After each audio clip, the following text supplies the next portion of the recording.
treat later. But I'm just a small town girl. And I moved here to Kirkland in 1990 BC. Before Costco. Because girls from the town of Shawila only had 3 options. You could either join the military, you could marry a logger, or you could take a midnight train going anywhere. That's how I wound up here. But now young girls from the Seattle area, they have it much harder because they have one option. And that is to take a light rail that goes basically nowhere. But I have good news, because by 2071, they should be able to make it all the way to Issaquah. Now, I'm being generous when I say that I grew up in a small town. My sister and I actually grew up in the boonies, where the backwoods had backwoods. And we thought we had a very normal childhood, like we slept outside in a woodshed in the dead of winter, and we killed and ate our food.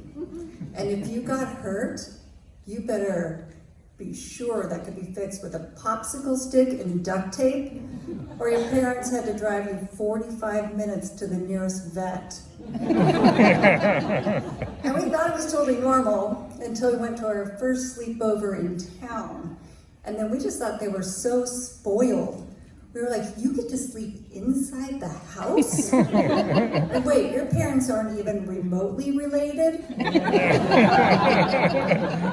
But we did learn some mad skills in the woods that men do find rather attractive. But by the time I was 9, I could drive a stick shift, I could birth a calf, and I could skin a deer. Because nothing says soulmate like a girl with a knack for taxidermy. And we went to a 2-room schoolhouse, but we were very, very proud because our 4-H club, we were the grand champions in pot growing. Now, who's from Kirkland here tonight? Anybody from local Kirkland? Yeah. All right. Well, those from Kirkland may recognize me because I've just been very involved in everything Kirkland. So I used to put on all the events in town, and I did some important things, like help solve the truck eating bridge problem. And I also did some brave things, like scrape juicy fruit off the butthole of the cow and the coyote. But a lot of people obviously mistake me for being the mayor of Kirkland. So I'm actually toying with the idea now. And I wanted to run a couple campaign slogans by you. So Barbie for mayor, because Mattel says I can be anything. Barbie for mayor, because you can be a great leader and a little drunk at the same time. Now, my life changed many years ago when I had a major accident. And I lost my independence and my entire life savings. And he turned 19 in May. But during my son's formative years, we have one of those. During my son's formative years, we used to watch a lot of YouTube videos together. But I found myself having to explain some kind of uncomfortable language. For example, I had to explain what a douchebag was. And if you think about that, everything about what a douchebag is, you do not want to have that conversation with your 12-year-old son. So I just said, son, a douchebag is a person like your dad. Tell this here. But I used to get after him for all the time that he spent playing video games. And he had the audacity to compare that time with the time that I spend on Pinterest. Oh yeah? Well, when is the last time that your Xbox made you chicken cacciatore, step-by-step smoky eyes like this? So I tried to raise him to be very self-assured and feral. So picture like a confident mongoose. That's what I was doing. And I wanted him to be really independent and headstrong, but not at the same time I was raising him. And I wanted him to be really good at math, but not so good that he could count the number of drinks I was having. But he did turn out to be an incredible child. And I think it's because I never yelled at him, and I never spanked him. And if he did something that disappointed me, I would just get down on his level and very calmly say, "Sweetie, this is the reason why I regret becoming a mother." Now, people ask me every day if my real name is Barbie, and I always thought so. But my best friend did not believe me, and she said, "Usually parents call you by your full given name when you're in big trouble. So what did your parents call you?" I was like, "Oh, that's how I found out my real name." And it's actually very biblical. So I guess my real name is Jesus Christ, Nimrod. Now,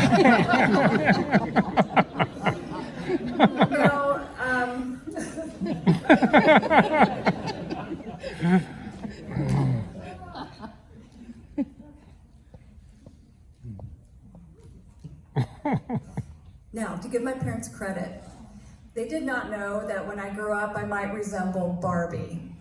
And it was very fun at first. Like, little girls always wanted to play with me, and I got away with stuff, like changing my career a lot. So my friends are aging with me. Well, let me first tell you about the other Barbie. So the older I get, the weirder it gets to be Barbie. So the older I get, the less and less I look like Barbie, but the more and more I feel like Barbie. Like, my hands don't work, my arms and legs won't bend, my feet are so messed up from these high heels, and sometimes my head spins all the way around. So my girlfriends are aging with me. I keep hearing them say things like, "Oh, I wish I could just swap out my body parts. If I could take this arm fat and I could put it here. If I could take these dimples and I could put them here." And I'm like, "God, I just wish these were brains."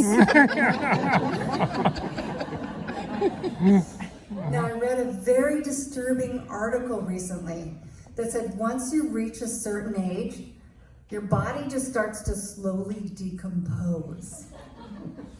But I have a life hack. I have been slowly embalming myself with Chardonnay. And you're only as young as you act, so I've been acting like a millennial. Now, I only eat charcuterie, I never check my voicemails, and I only work 20 minutes a day. Now, I've become more religious over the years as well, because I found that my prayers always work for me. But I've learned a few things. Like, you don't want to waste your prayers on the little things, like solving the Wordle in 2. And you need to be really specific. Like, I asked to feel the same way that I felt when I was 16 years old, and it came true. But I got acne, anxiety, and raging hormones. You also have to be careful with your spelling, because I prayed that I would become invincible, but instead I became invisible to men.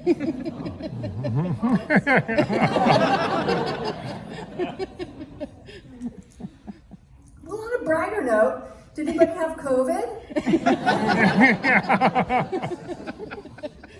No? All right. Well, I had it pretty bad. Like, I had long COVID, blood clots, and everything.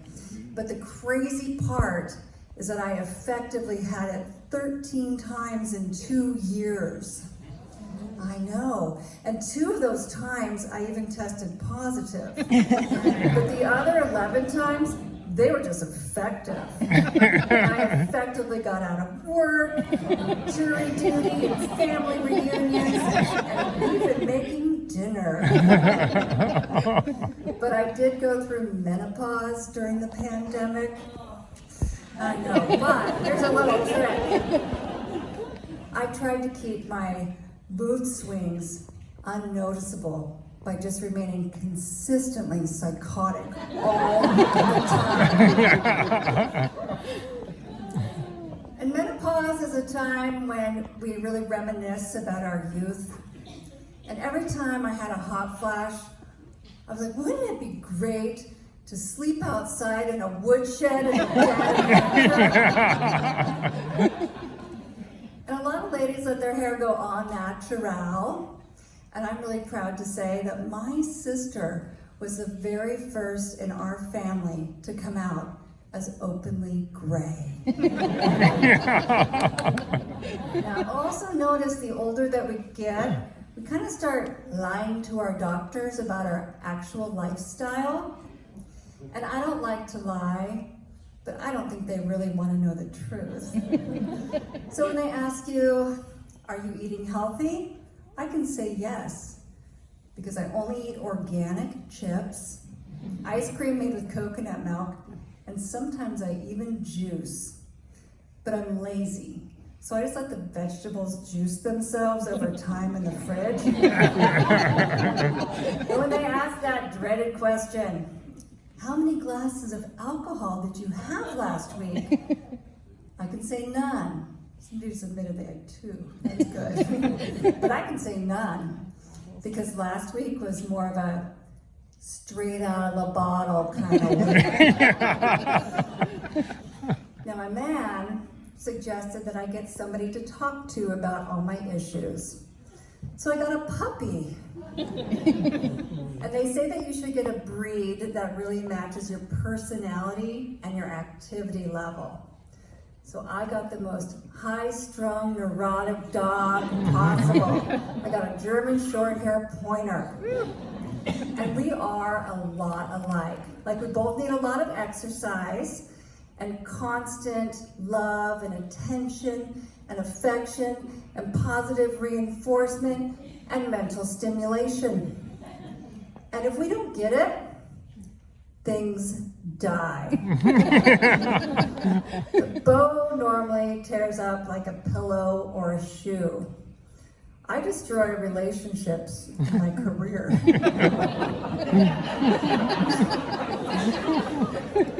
But I try to encourage his debilitating separation anxiety because it really boosts my self-esteem. And I need that.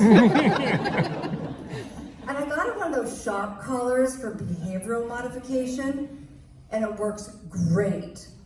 But I know it's kind of controversial, but don't worry, I don't use it on him, I use it on me. So I just strap that on, I crank it up, and then every time I make a bad decision, zaps me. So it's like having a life coach with a taser. I recommend it. Now I went through this phase I guess when I was young, and it's kind of finicky. Like, oh, I want to be married. Oh, no, I want to be divorced.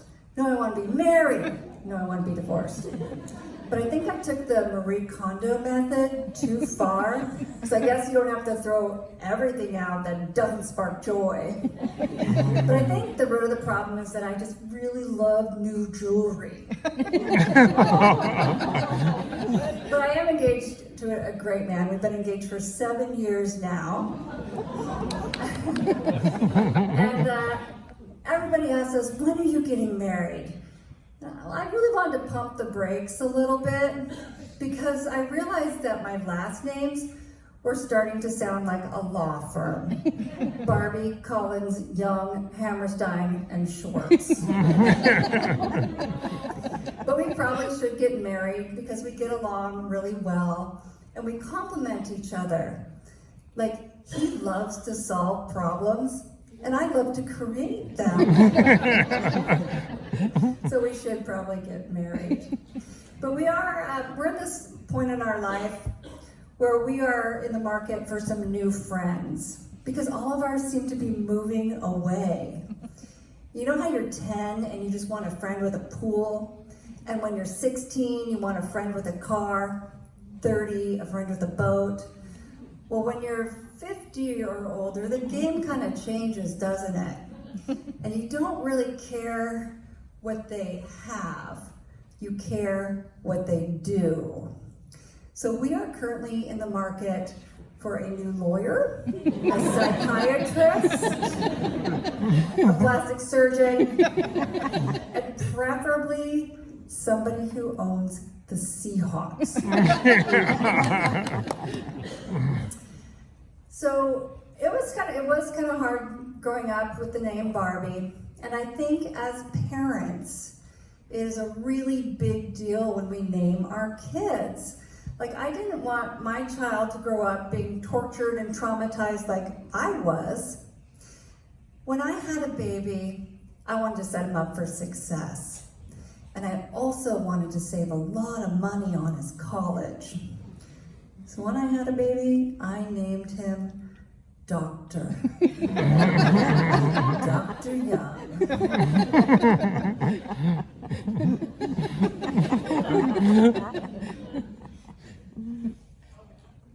Did you guys see the Barbie movie? Yeah. A lot of people? Yeah. Did you love it? Okay. I love that movie. I'm like, this is my year. I was so honored that they made a movie about my actual life story. And it really moved me, like especially that part where she has the existential crisis. I was like, I have been in that my entire adult life. You know, when she just like lays down and gives up? I'm like, that's me. When she loses her house to Ken, oh, that's me. But I do have a very important favor to ask you. Would you please stop giving me Barbie gifts now? I mean, it was fun at first, but now it's getting weird. Like, I had a friend who I don't even know that well send me a gift for no reason at all with a little note that said, thinking of you. And I opened it up, and it was a pink Barbie bikini. I mean, that's a pretty intimate gift, so it's weird. Like, I don't walk by Eddie Bauer and say, oh, I should buy my friend Eddie that flannel. Jordan, I found you these great high-top sneakers. I don't see a pair of Calvin Klein underwear and think, ooh, I'm gonna send these to my acquaintance, Calvin. I'm gonna pop them in the mail on a random Tuesday with a note. It says, thinking of you. Because that's the kind of thing that would get me arrested. And when I get these gifts, I can only think one thing. Why didn't my parents name me Mercedes? So yeah, it was kind of tough growing up as me, but I'm very, very blessed that I had an incredible mother who gave me some life advice. She said, if you don't have anything nice to say, just have ChatGPT rewrite that. And follow your dreams. Unless it's that recurring one with the clown, then don't. And always do your best, no matter how disappointing it is to everyone else. And most importantly, get yourself a great doctor. Thank you, everybody.